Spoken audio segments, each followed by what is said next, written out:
Maintenant, si je veux parler du dosage ou du titrage, quel est le dosage ou quel est le titrage? Le dosage ou le titrage, c'est un processus qui a pour but de trouver la concentration d'une solution qui est inconnue, que je vais appeler la solution titrée, en ajoutant à elle une solution de concentration connue qu'on va appeler solution titrante. Donc, je mets la solution titrante, ça veut dire la solution de concentration connue, dans une burette graduée. Je mets la solution titrée, c'est la solution de concentration inconnue, dans un bécher, et j'ouvre le robinet et je commence par verser la solution titrante sur la solution titrée. Bien sûr, j'ai un support qui porte la burette. Donc, je verse la solution titrante, je verse. Et quand je constate un changement de couleur, je ferme le robinet immédiatement. C'est l'équivalence. Le changement de couleur indique qu'on a atteint un état qui est appelé l'équivalence, que je vais expliquer dans les vidéos suivantes. Donc, bien sûr, je peux avoir un aimant ici dans la solution titrée, dans le bécher, et un agitateur magnétique qui va aider cet aimant à bouger et à bien mélanger les solutions ensemble dans le bécher.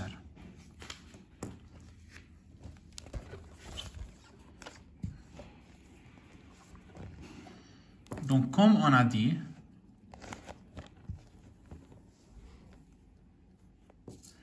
l'équivalence ou le point équivalent est détecté par le changement de couleur. La réaction de dosage est toujours une réaction totale, une réaction qui est rapide, et une réaction qui est unique ou univoque. Unique ou univoque signifie qu'elle n'a pas de produit secondaire. Ça veut dire que la réaction entre les réactifs est une seule réaction. On n'a pas plusieurs réactions entre les réactifs, on a seulement une seule réaction et on n'a pas de produit secondaire. À l'équivalence, les réactifs réagissent totalement dans le rapport stoichiométrique.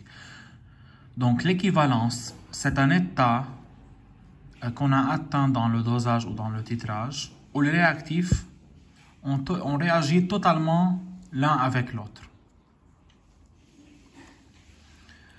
Donc si on a AA plus BB nous donne des produits, on va considérer que A c'est le réactif de la solution titrée et B c'est le réactif de la solution titrante.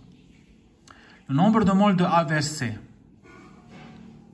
à l'équivalence divisé par le coefficient stoichiométrique A est égal au nombre de moles de B qui était initialement présent dans le bécher divisé par le coefficient stoichiométrique B.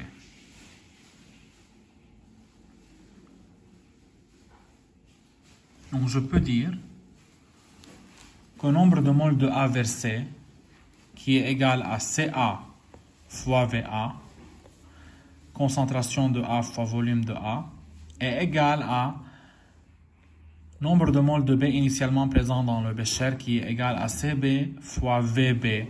Mais n'importe pas quel volume, c'est le volume versé à l'équivalence. C'est le volume versé pour atteindre l'équivalence.